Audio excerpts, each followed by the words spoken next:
Le jeune homme pose l'épée extrêmement lourde qu'il portait sur lui, mais le maître des épées ne parvient pas du tout à la soulever. Il découvre que cette épée pèse en fait 100 000 livres. Et le jeune homme la manipule avec une grande aisance. Comme prévu après avoir posé l'épée lourde, le jeune homme peut enfin déployer toute sa puissance. On le voit prendre une branche des arbres et battre tous les talents des grandes familles. Ce n'est que à ce moment que la foule réalise avec stupéfaction que ce jeune homme qu'il méprisait est en fait un maître des épées exceptionnel.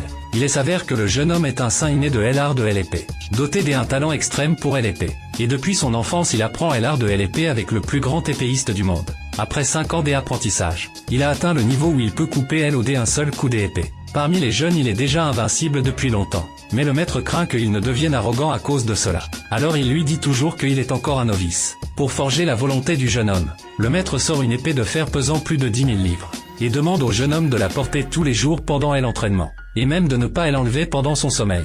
Ainsi le jeune homme participe au tournoi des épées avec son épée lourde. La première épreuve teste la vitesse et la précision de l'épée. Le résultat est déterminé par le nombre de feuilles tombées brisées. Le grand frère Martial monte en premier. Alors que les feuilles tombent, il sort son épée et frappe frénétiquement. Bien qu'il ne puisse toucher qu'une feuille à la fois.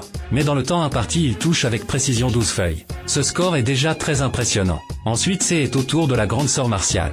Mais elle ferme les yeux. Au moment où elle ouvre les yeux, soudainement elle brandit son épée. Et touche avec précision 18 feuilles. La foule applaudit. Quand c'est au tour du talentueux Tang Gao de la famille Tang. Il reste sur place sans bouger, laissant les feuilles tomber. Tout le monde trouve cela étrange. Cependant à ce moment Tang Gao dégaine soudainement son épée. Après qu'un éclat des épées bleues ait flashé, toutes les feuilles sont touchées. La foule est stupéfaite. Parce que Tang Gao a maîtrisé l'énergie de l'épée. C'est justement avec cette énergie qu'il a touché toutes les feuilles. Ce talent est assez rare parmi les jeunes. Le chef de la famille Tang est ravi, et pense même que la première place est déjà acquise. Finalement c'est au tour du jeune homme. Il a beaucoup de mal à dégainer son épée, ce qui fait rire les gens autour qui se moquent de lui. Il se moque en disant qu'il ne peut même pas tenir son épée et ose participer. C'est vraiment honteux. Mais le jeune homme ignore cela. Il frappe les feuilles de toutes ses forces, mais ne touche que quelques feuilles. En voyant ce résultat, ses pairs éclatent de rire, se moquant en disant qu'il est là pour faire rire. Rapidement arrive la deuxième épreuve. Cette épreuve teste l'endurance. Celui qui peut résister le plus longtemps sous l'attaque d'une énorme épée est le vainqueur. Le grand frère Martial est le premier à défier. Il ne choisit pas de se défendre, mais tente plutôt d'attaquer activement. Il veut utiliser la stratégie des attaques pour gagner du temps. Mais malheureusement son niveau est trop bas. Finalement il tient seulement 1 minute puis est battu. Quand c'est au tour de la grande sœur Martial, elle transforme son épée en 9 lames de lumière, formant finalement une formation des épées, pour résister à l'attaque de l'énorme épée. Finalement avec sa grande puissance elle repousse l'énorme épée, et son score est de 30 minutes.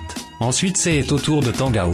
Face à l'attaque de l'énorme épée, Tang Gao n'a pas de mouvements élaborés, mais il utilise seulement un doigt, pour bloquer l'attaque de l'énorme épée. Puis d'un coup de poing il brise l'énorme épée. La foule est incrédule. Personne ne savait que Tang Gao avait maîtrisé l'intention de l'épée. Le niveau où l'épée suit sa volonté librement. Finalement quand le jeune homme apparaît, la foule ne croit pas en lui non plus, parce que sa performance précédente était un échec total. Comme prévu, le jeune homme essaie de parer avec l'énorme épée mais échoue après quelques coups. Son score final est seulement 20 secondes.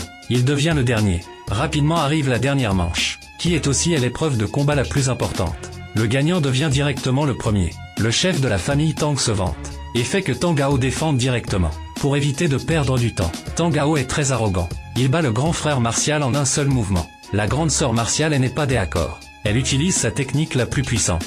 Mais elle n'est toujours pas de taille face à Tang Gao. Finalement elle est vaincue. Maintenant le seul restant est le jeune homme. Tout le monde pense que Tang Gao a déjà gagné. Cependant au moment crucial, le jeune homme jette l'épée lourde, puis libère une puissante énergie. Sans le fardeau de l'épée lourde, le jeune homme déploie enfin sa grande puissance. Il utilise seulement une branche, et bat Tang Gao sans difficulté. À ce moment le jeune homme est transformé. Il veut montrer à tous sa puissance. On le voit crier fort. Toutes les épées dans un rayon de 100 lieues convergent vers lui. Les épées de tout le monde deviennent incontrôlables. Toutes sont contrôlées par le jeune homme. Cependant le chef de la famille Tang n'accepte pas. Il se place directement devant Tang Gao, et bloque l'énergie des épées du jeune homme, et dit que Tang Gao abandonne.